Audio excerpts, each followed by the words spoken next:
Obrigado. Eu aprendi lá na África, viu, professor? Eles têm um ditado lá.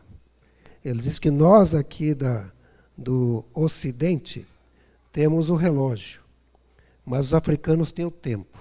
Então eles não se preocupam muito com o relógio. Então, se eu africanar um pouco aqui, africanizar o sermão, não brigue comigo, viu? Brigue com a África.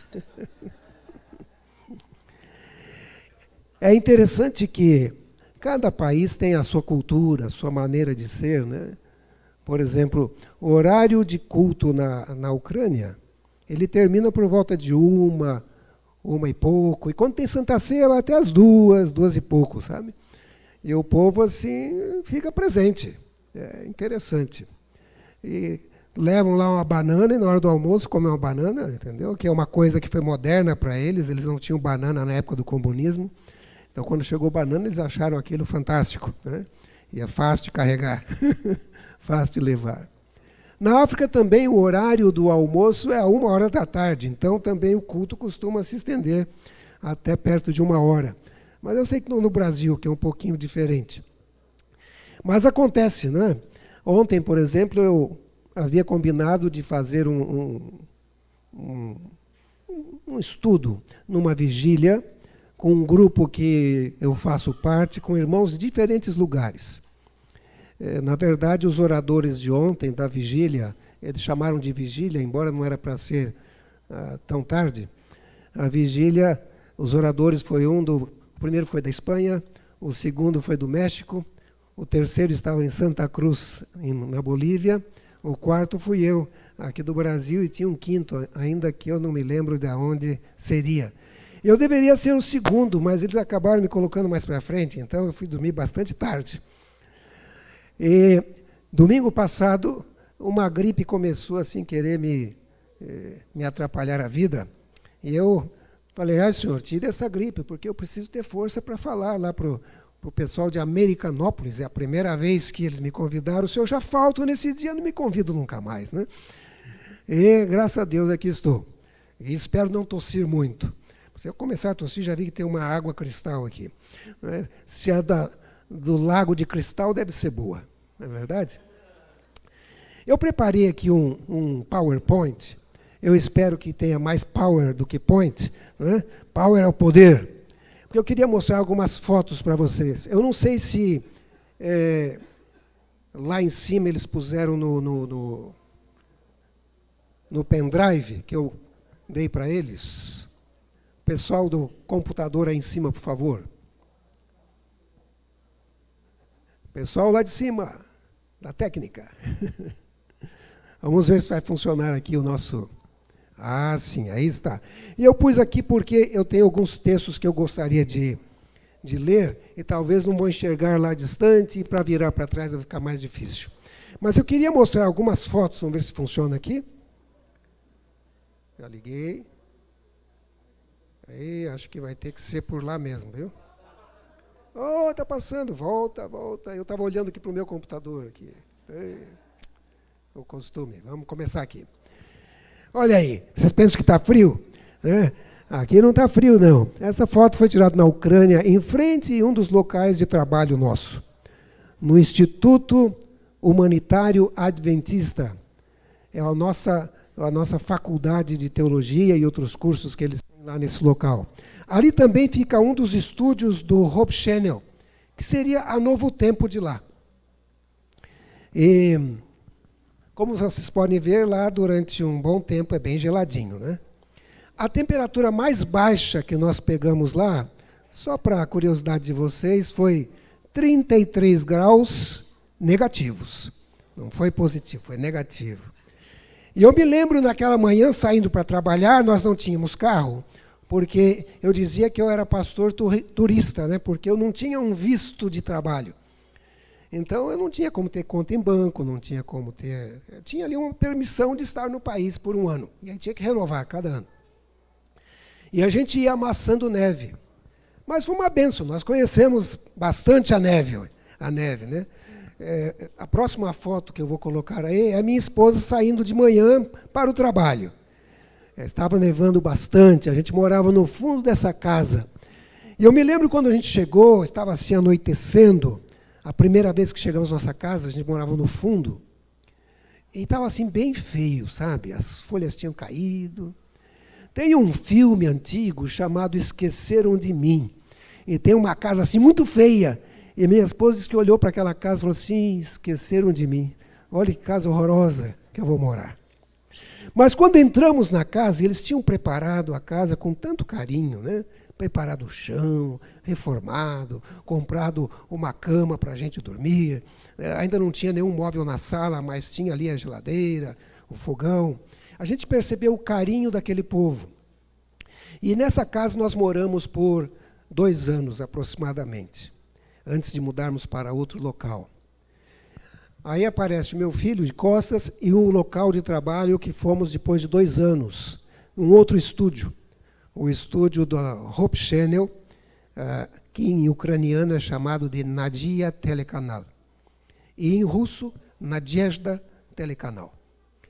Nós chegamos lá realmente surdo, mudo e analfabeto, porque a gente não conseguia entender o que eles falavam, não conseguia ler o que estava escrito, porque as letras são diferentes das nossas. Algumas letras são iguais, mas o significado é outro. Por exemplo, o H é N, né? Não é o N. O Y é U. Então, a gente teve que aprender um pouquinho. Mas, mesmo assim, depois, a gente não se tornou expert na língua deles, não. Apenas o suficiente para ir para um lugar, para outro. A próxima foto, nós temos aí uma visão do nosso colégio.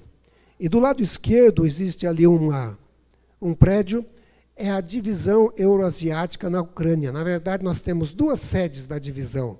Uma fica na Ucrânia e a outra fica na Rússia, em Moscou. Então, às vezes, nós estávamos em Moscou e às vezes estávamos na Ucrânia.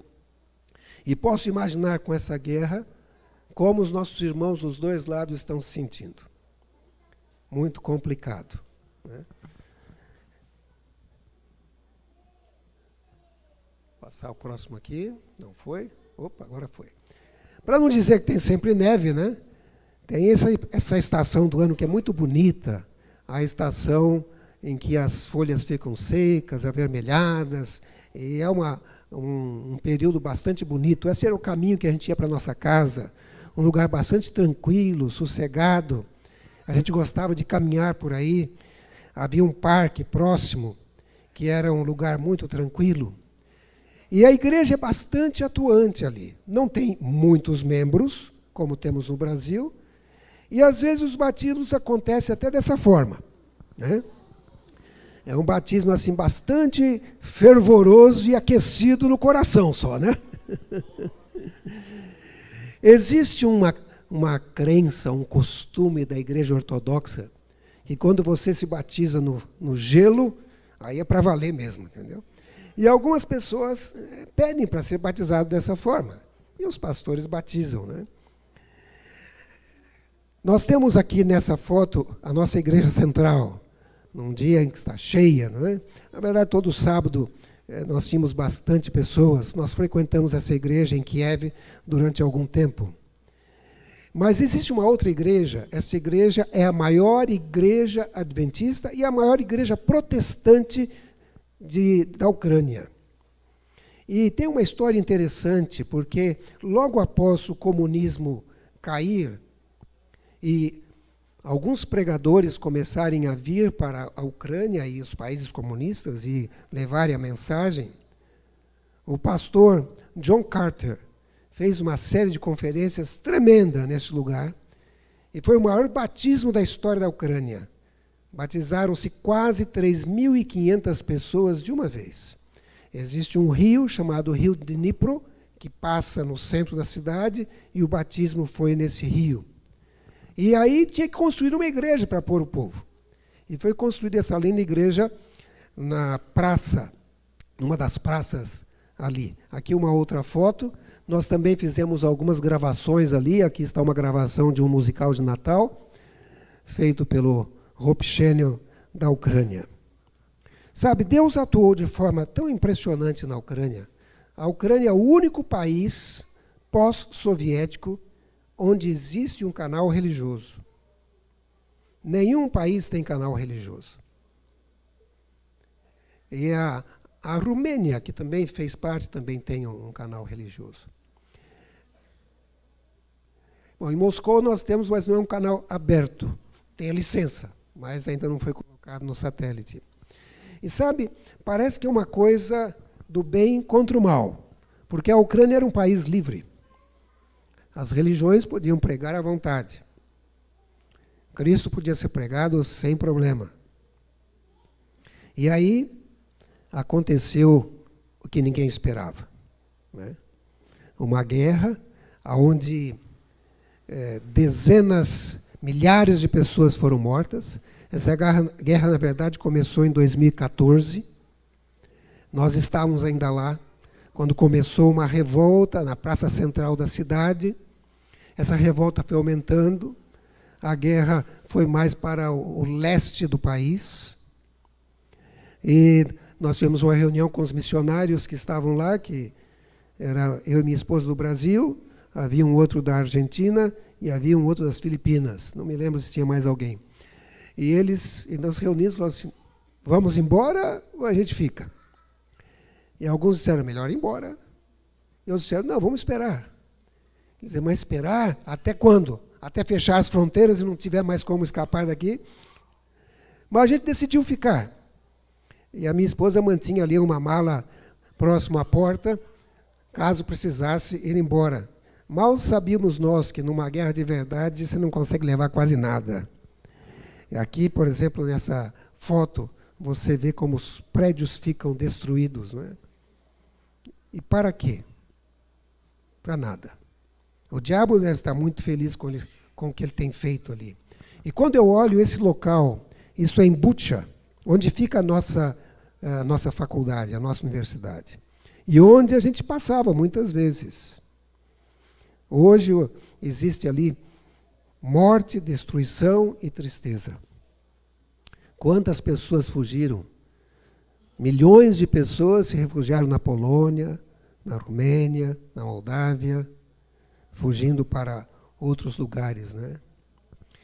Sabe, tem um texto da Bíblia que se encontra em Daniel capítulo 12, verso 1, falando sobre a volta de Jesus.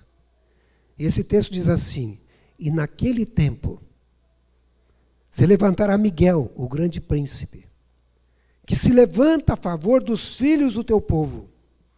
E presta atenção, e haverá um tempo de angústia, qual nunca houve, desde que houve nação até aquele tempo. Mas naquele tempo, livrar-se-á o teu povo, todo aquele que for achado escrito no livro. Vou dizer uma coisa para vocês, esse período de tribulação e angústia, em alguns lugares já começou. Eles estão sofrendo. E provavelmente a Ucrânia é um desses lugares. Onde você vê milhares de pessoas morrendo, amigos seus morrendo, se escondendo debaixo. Eu recebi fotos deles se reunindo nos porões, tendo culto, mas no porão, escondido das bombas, né? Quantas vezes pegamos o metrô, e o metrô lá são abrigos nucleares. Você desce. Lá no fundo existem portas enormes de metal que se fecham em caso de necessidade. E ali eles se abrigavam, nesse momento de guerra, né? Jesus também falou desse período de tribulação. Jesus disse em Mateus 24, 21, porque haverá então grande aflição, como nunca houve desde o princípio do mundo até agora, nem tampouco há de haver. A China é outro país que o ano passado proibiu as igrejas cristãs de terem programas ou vídeos no YouTube ou nas mídias sociais. Você não pode mais pregar livremente. Na verdade, o diretor do Hope Channel foi preso. Ele ficou preso alguns meses porque colocou alguns vídeos no YouTube. E esse YouTube acabou dando um jeitinho, o pessoal assistia, né? E aí prenderam. E nós tivemos uma reunião o ano passado. Ele disse, eles me soltaram, mas eu sei que é assim mesmo. Aqui não se preocupe muito, aqui é assim mesmo. Então, existem alguns lugares que você não tem liberdade real de se reunir, de pregar. Mesmo na Rússia. Na Rússia existe uma liberdade vigiada. Então, eu me lembro que o Putin, A questão que de 3 anos atrás, ou 2 anos atrás, ele chegou e falou assim, não, a igreja adventista tem igreja demais aqui em Moscou. 6 é o suficiente. Fica essa e essa. Pronto, está resolvido. Só 6. E aí? Aí o que acontece? Eles criam certas casas, que eles chamam Malit Sadom, casa de oração. E faz o culto na casa, não tem igreja, né? Mas é uma casa.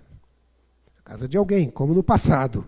Como Áquila e Priscila e outros do passado se reuniam em casas. E assim a coisa vai indo. Deixe-me falar um pouquinho para vocês sobre o plano de Deus para nós, que está chegando no finalzinho. Vocês sabem que quando você faz um plano de alguma coisa, você coloca ali datas, os acontecimentos, né? Eu imagino, professor Heber, que ainda se faz o plano escolar, né?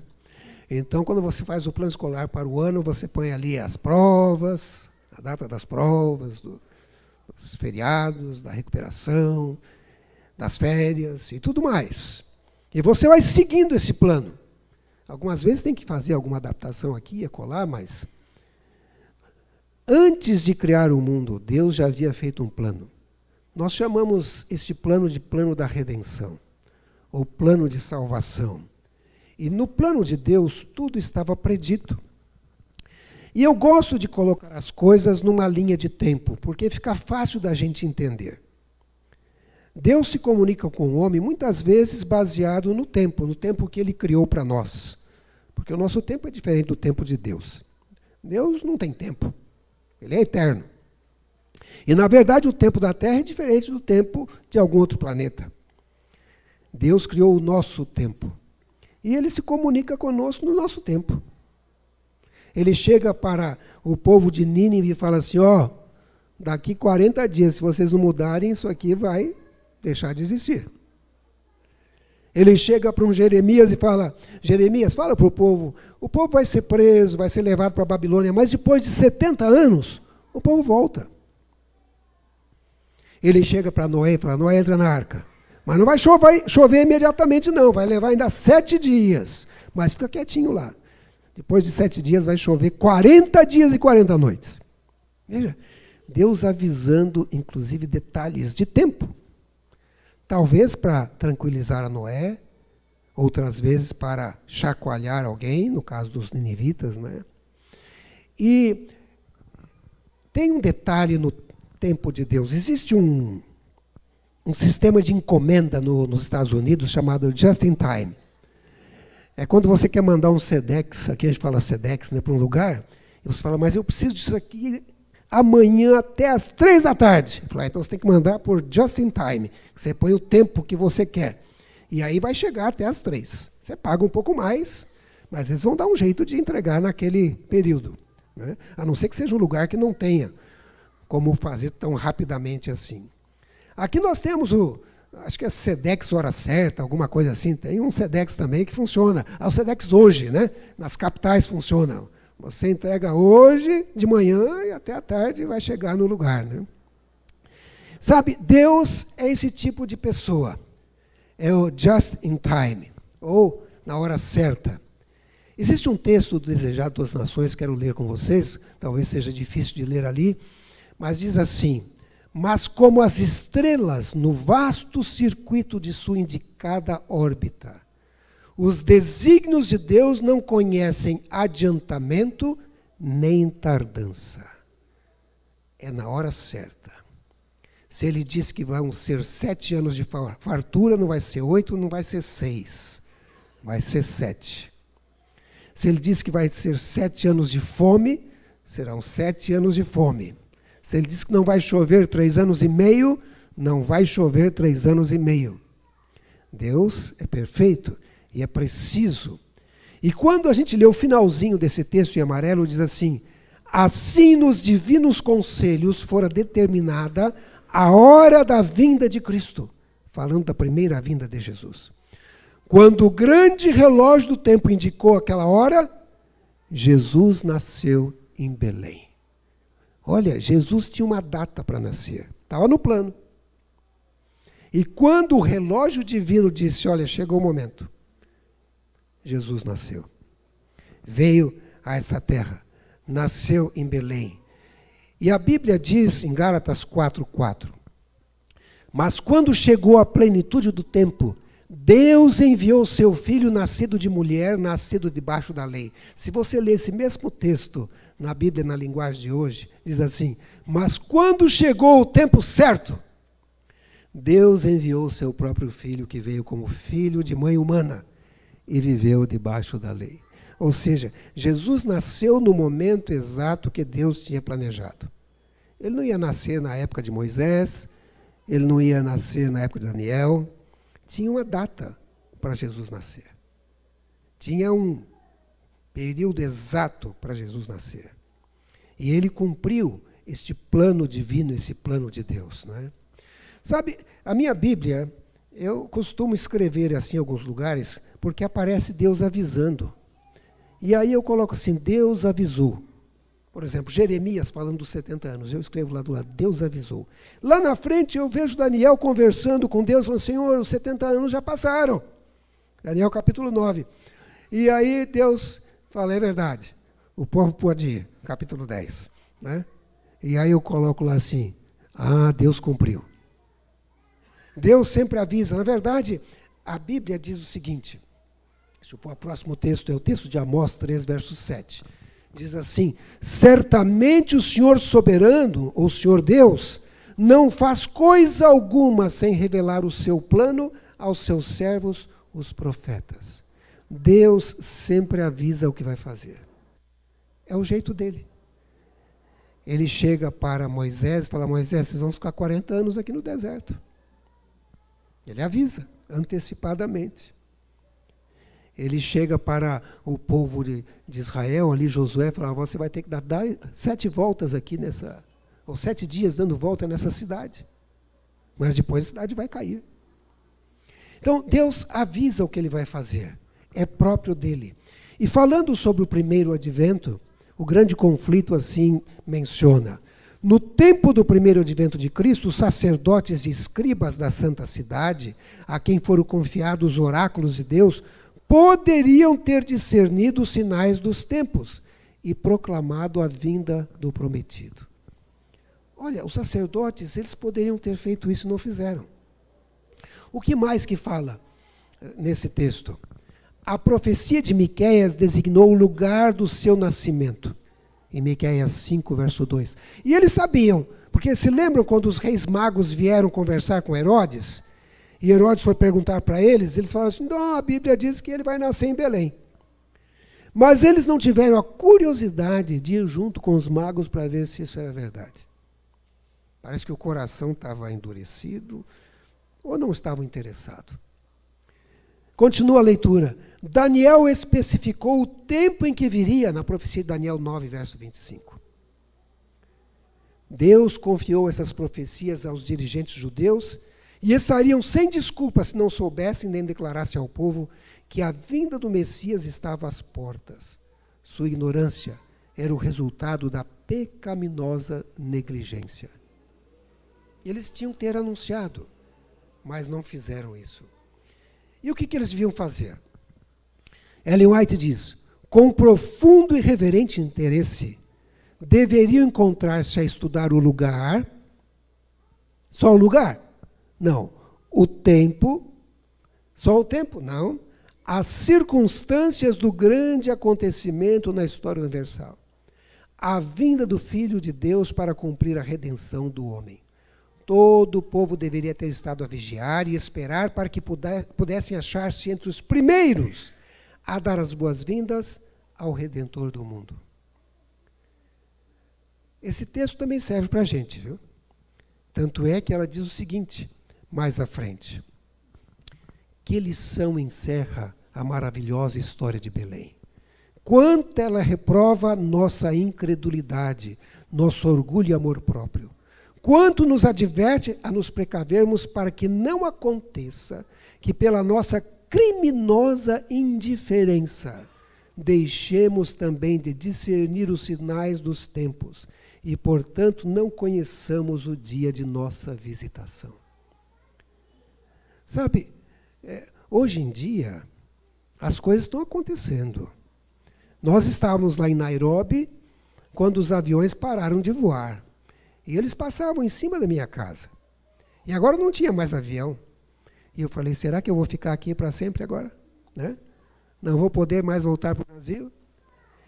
E na minha mente abraônica no sentido de que ele foi buscar em Ismael a resposta, né? Eu comecei a tentar ver a resposta.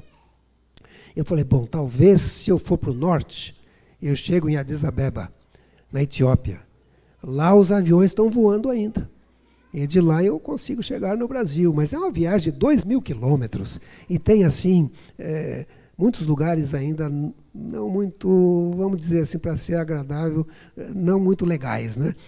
Perigosos mesmo. Né? Falei, bom, talvez para o sul, para a Tanzânia. Vou para a Tanzânia e chego em Dar es Salaam, que é a capital da Tanzânia. A Tanzânia nunca assumiu a pandemia. Eles disseram, o presidente disse, não existe pandemia. Vocês sabem, morre mais gente de malária aqui do que desse vírus. Então esqueçam essa besteira. Vamos trabalhar. E a igreja não parou. Nós tivemos transmissão via satélite durante a pandemia. E o povo sentadinho, juntinho, sem máscara, do jeito de vocês. E eles diziam assim, eu não pude estar presente, né, mas eu enviei alguém, e alguém diz assim, a gente não via nenhuma tosse. Então acho que não tinha nem vírus mesmo lá, nem de gripe. Né? É verdade, algumas pessoas perderam a vida. Mas a África foi poupada, porque os casos de Covid-19 foi muito pequeno na África, realmente muito pequeno. Morria realmente mais gente de malária, outras doenças, do que da própria pandemia. Mas se fechou tudo porque havia o medo, né? O medo em alguns lugares foi totalmente fechado. Então, nessa linha de tempo, irmãos, a gente percebe que os desígnios de Deus não conhecem adiantamento nem tardança.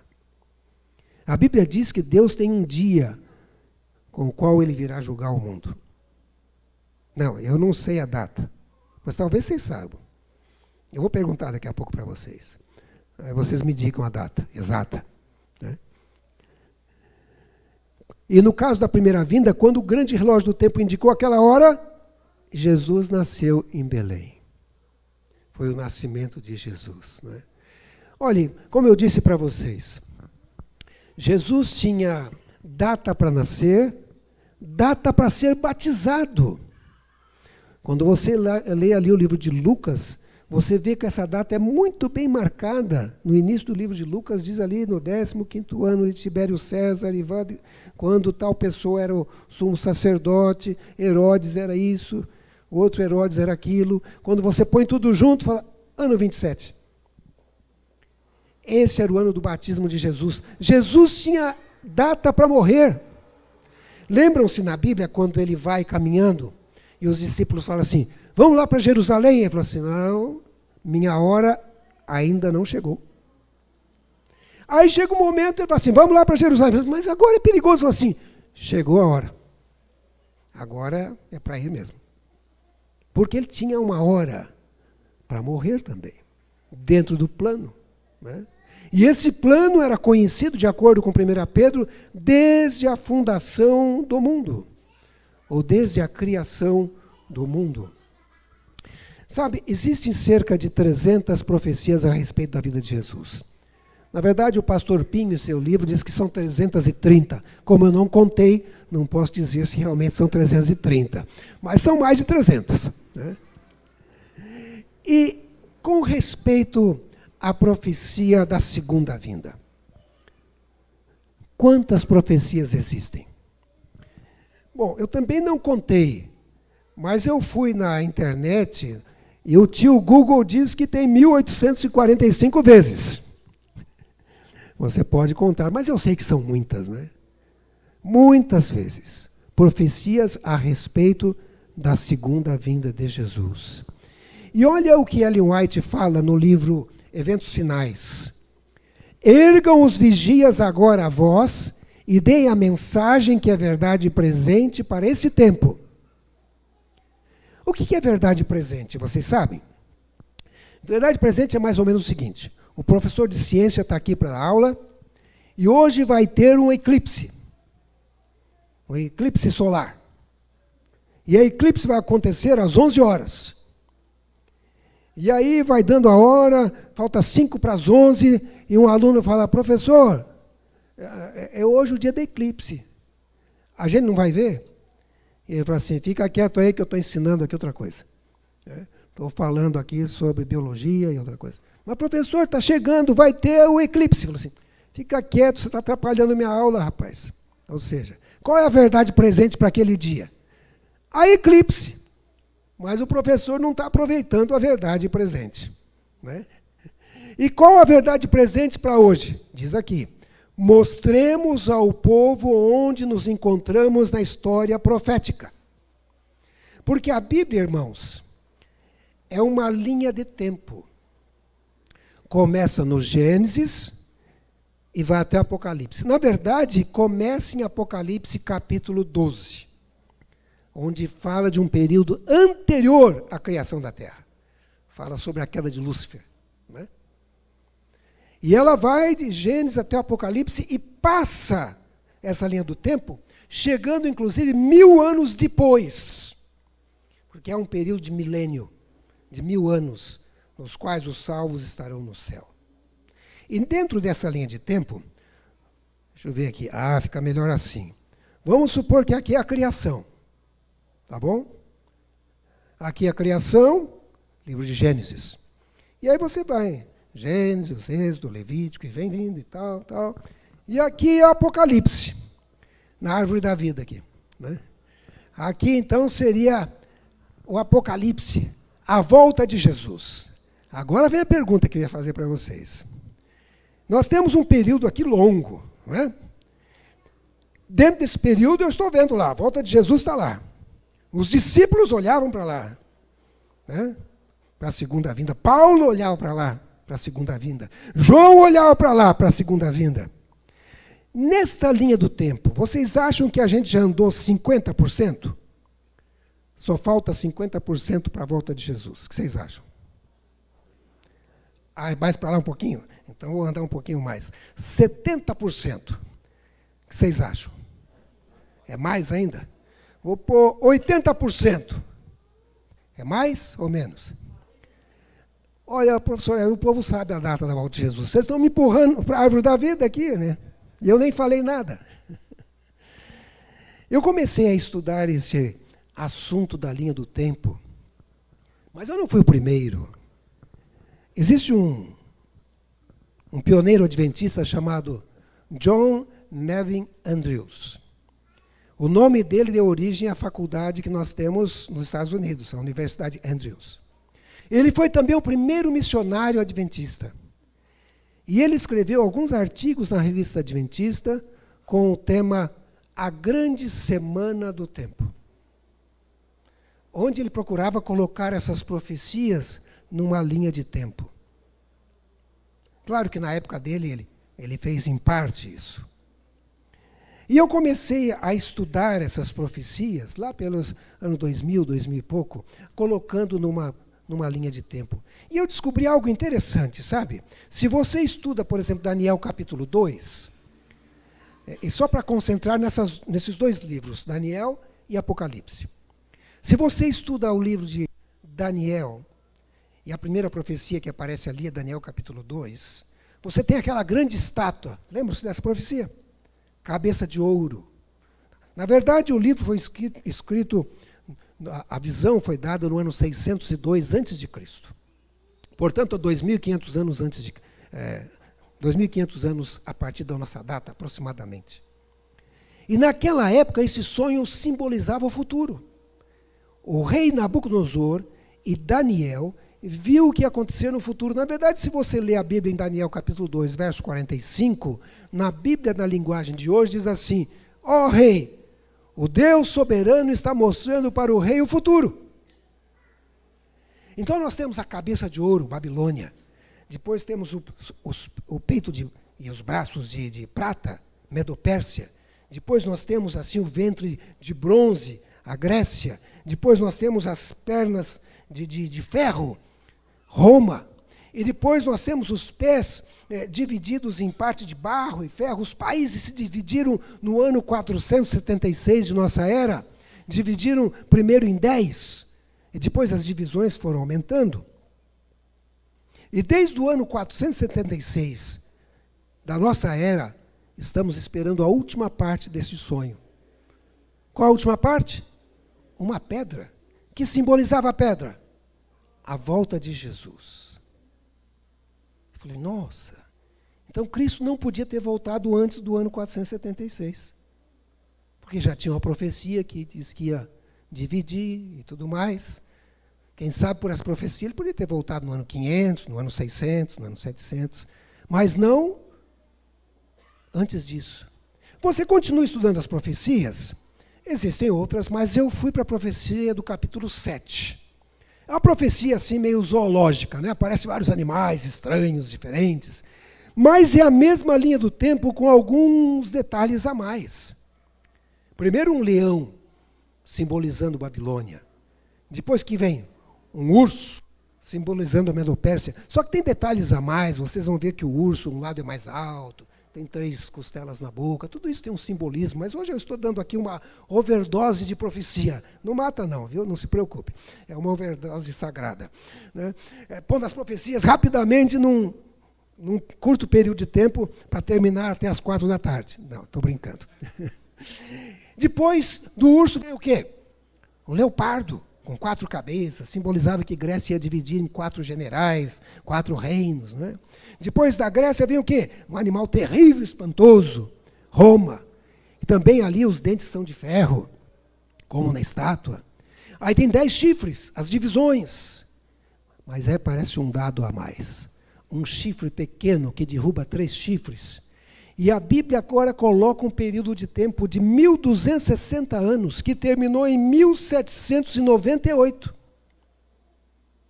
E após 1798, a Bíblia diz que começaram a se abrir os livros, começou-se o julgamento, e vem aí a volta de Jesus. Puxa, então Cristo não podia voltar antes de 1798. Ele tinha que voltar depois, de acordo com essa profecia. Veja que a gente está chegando perto da árvore da vida aqui, né? Aí eu fui estudar a próxima profecia, Daniel capítulo 8 e 9. Também é meio zoológica, mas ligada mais ao santuário. Tem ali um bode, tem um carneiro, cada um simbolizando também os reinos. A Babilônia já não existia mais. Então já começa ali com a Medopérsia. Depois da Medopérsia vem a Grécia, um bode. Né? E depois desse bode sai assim 4 chifres, indicando que iam dividir em 4. E depois um chifre simbolizando Roma. E aí também nessa profecia tem um período de tempo, de 2.300 tardes e manhãs, ou anos, que terminaram em 1844. Cristo não podia ter voltado antes de 1844. E depois de 1844, o que acontece? Vem a volta de Jesus. Eu não vou entrar em detalhes em Daniel capítulo 11, mas eu acredito que estamos lá pelo verso 40, 41. Falta só 3 versos para chegar no 12, verso 1. Nesse tempo se levantará Miguel, o grande príncipe. Eu fui lá para o Apocalipse. E no Apocalipse a primeira profecia são as 7 igrejas. Começando com a igreja de Éfeso, na época de João. E vem a igreja número 1, número 2, número 3, número 4, número 5. Aliás, que igreja nós estamos hoje? Laodiceia. É a penúltima? Encostei na árvore. Se é a última, quer dizer que Jesus vai voltar nesse período. Não tem a Laodiceia número 2, nem Laodiceia o retorno. Né? A Laodiceia é essa. Nós estamos vivendo no período da última igreja de Apocalipse, capítulo 2 e 3. Essa igreja tem alguns problemas. Leem lá no capítulo 3. Ela é morna, né? Era para ser quente, mas é meio morna. Mas tem uns conselhos bons lá. Leiam o capítulo 3, vocês vão ver uns conselhos bons e você pode comprar tudo que tem lá de graça, o que é mais importante.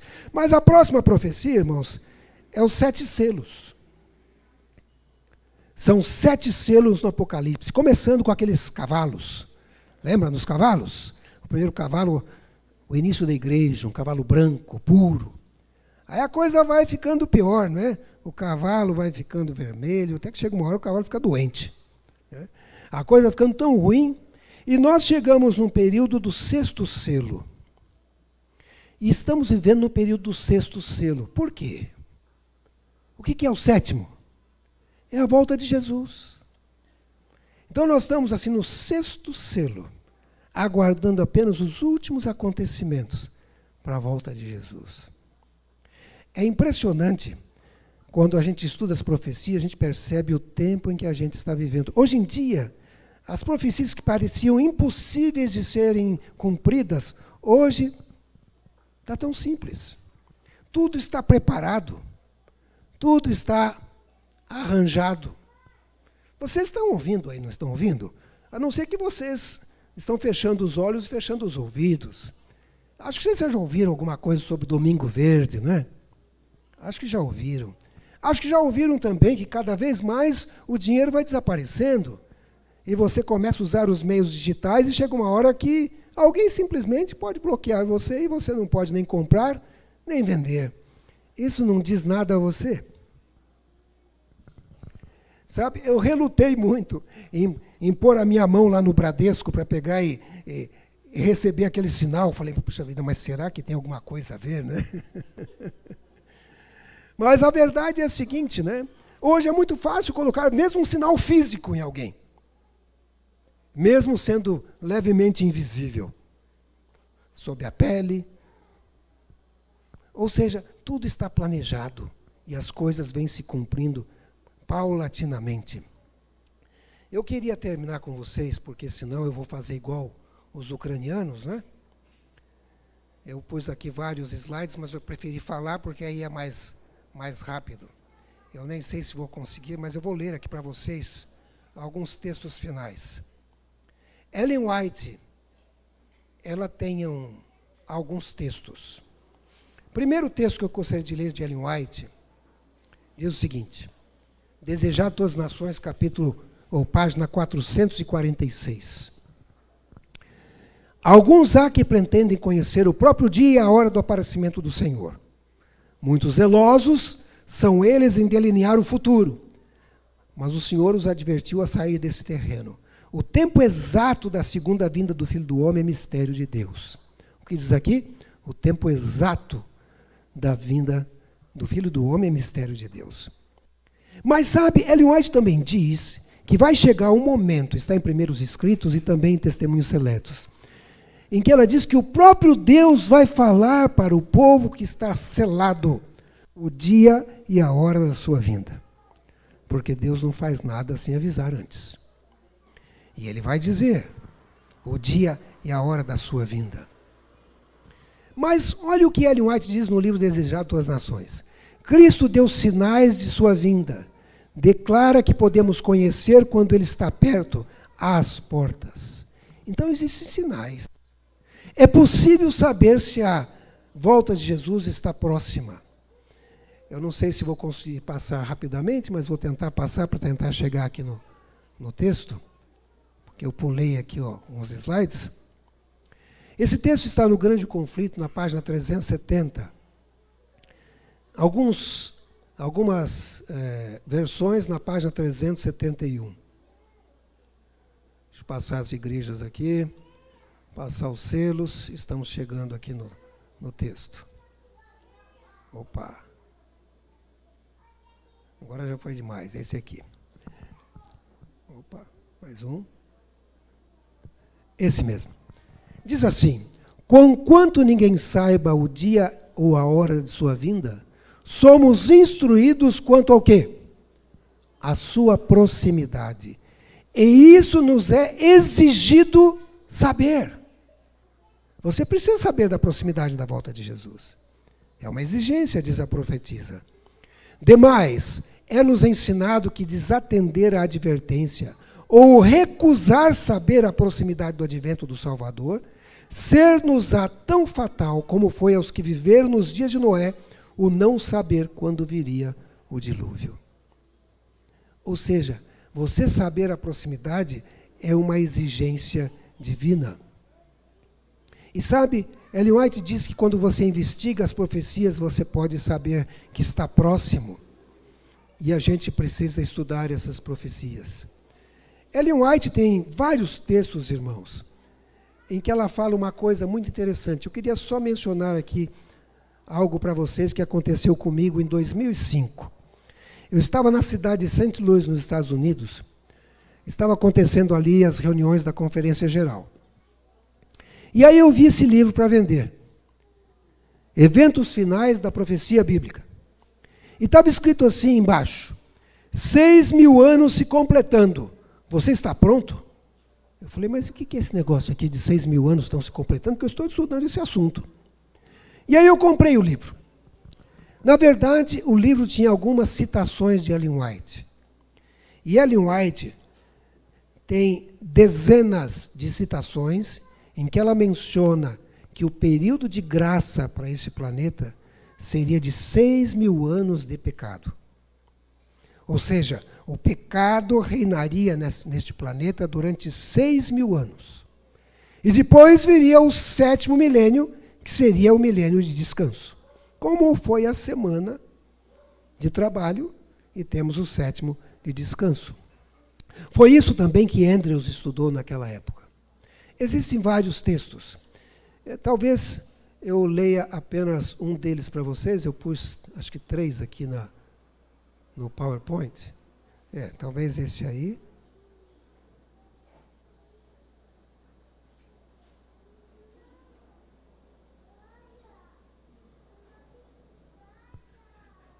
Vamos ler esse aí.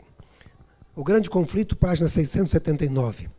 Eu aconselho aqueles que gostam desse assunto, acessem o YouTube e procurem um vídeo, Os 6.000 anos e o Grande Conflito, onde eu pego o livro Grande Conflito e vou indo do primeiro capítulo até o último, mostrando aonde ela vai do começo até o final, ou melhor, até o milênio. Né?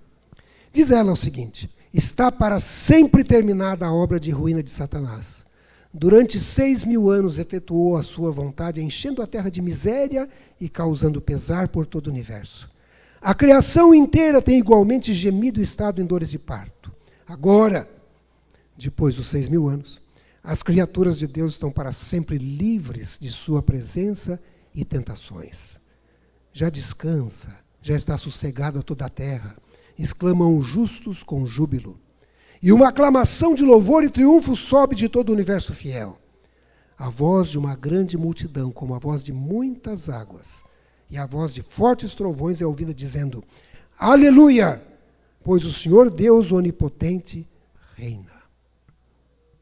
E agora eu fico perguntando, nessa linha do tempo, quão perto estamos deste final dos 6.000 anos? E eu vou mostrar para vocês aqui, para vocês terem uma ideia, em algo muito rápido, porque eu não vou ter muito tempo.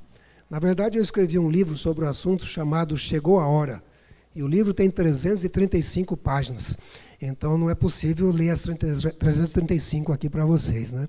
Mas vamos pôr as 6.000 horas num relógio. Tá? Então, olhe o relógio. Suponha que a 0 hora é a criação. É o início da história humana.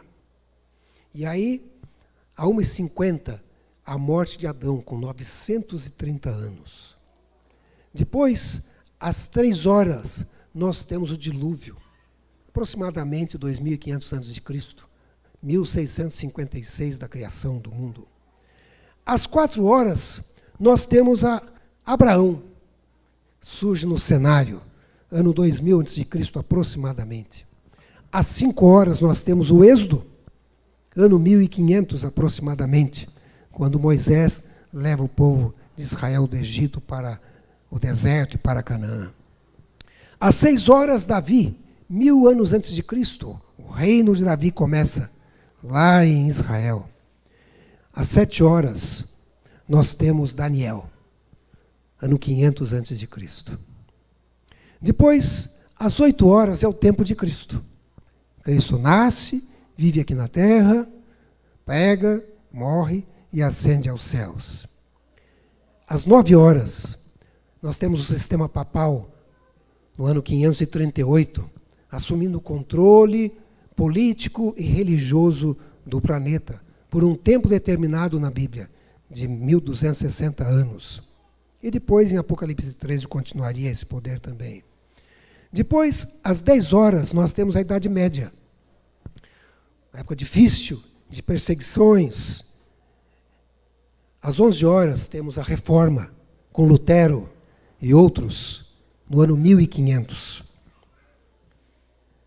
Às 11h57, nós temos o tempo do fim.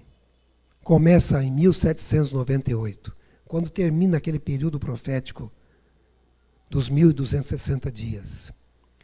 Às 11h58, nós temos o juízo investigativo começando, ou seja, o julgamento dos mortos e, em algum momento, o julgamento dos vivos. Não posso afirmar que o julgamento já começou ou não começou, mas também não posso dizer que não começou. Eu não sei. Não existe uma profecia sobre o assunto. Alguns tentam dizer que já começou, né? Começou em tal data, não sei. E aí, nós temos 11h59, nossos dias. Eu acho que é 11h59 e alguns décimos, né? Alguns segundos aí. Porque ao meio-dia acontece o quê? A volta de Jesus. Então, é esse o tempo que a gente tem.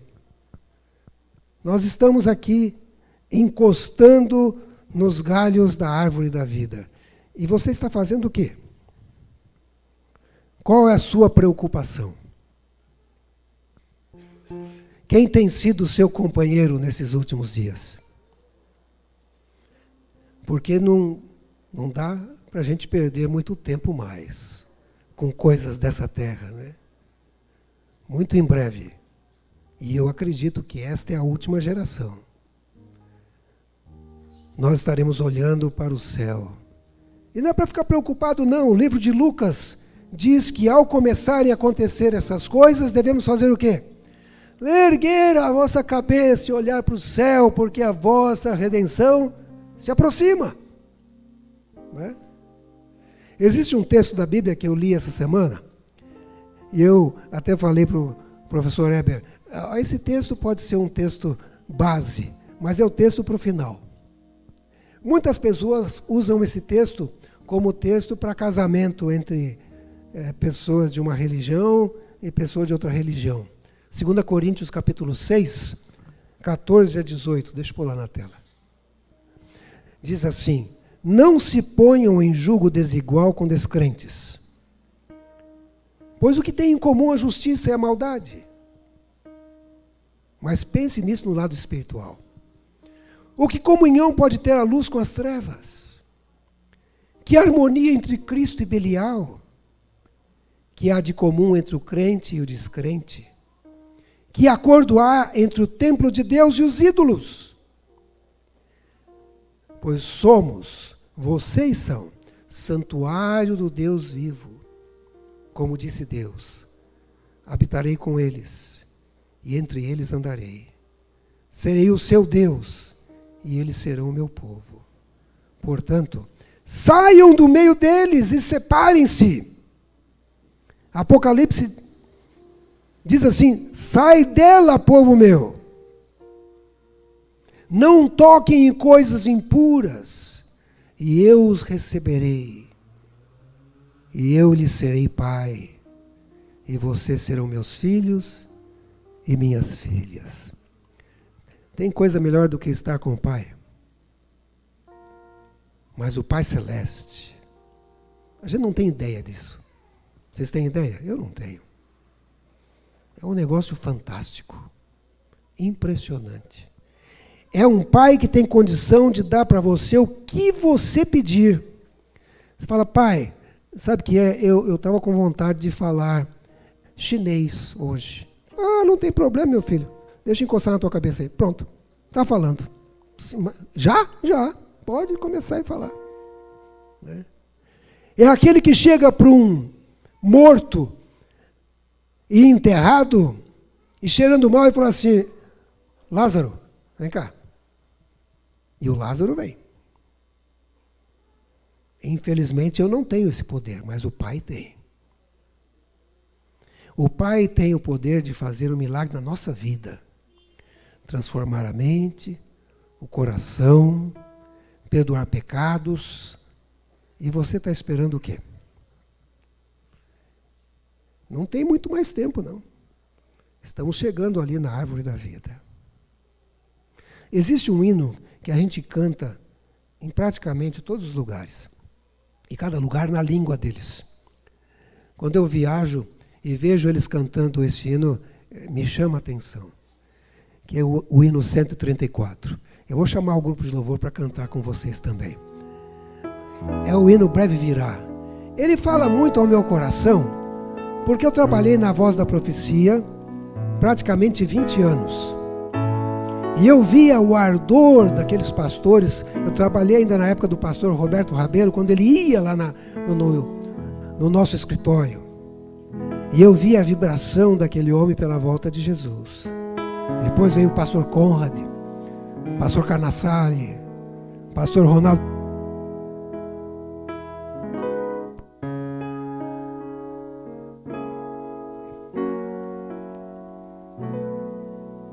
Eu acho que falei muito e a bateria esgotou. Não foi isso não.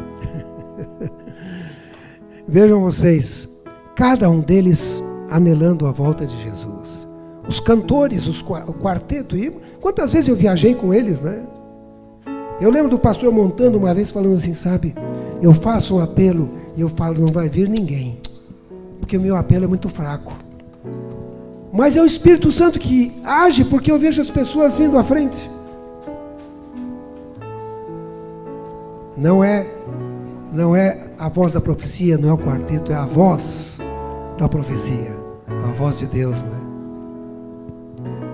Se você tem esse anelo de estar com Jesus, muito em breve, vamos levantar e cantar juntos com todo entusiasmo.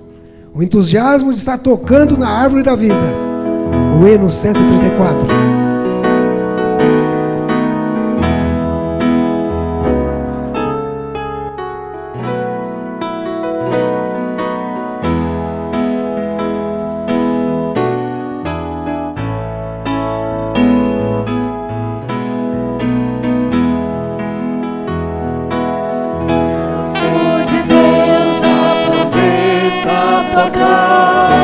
Breve Jesus voltará.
fazer essa última oração de joelhos.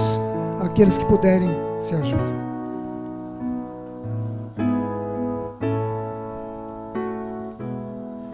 Querido Pai que está nos céus, o Senhor é bom, a sua misericórdia dura para sempre.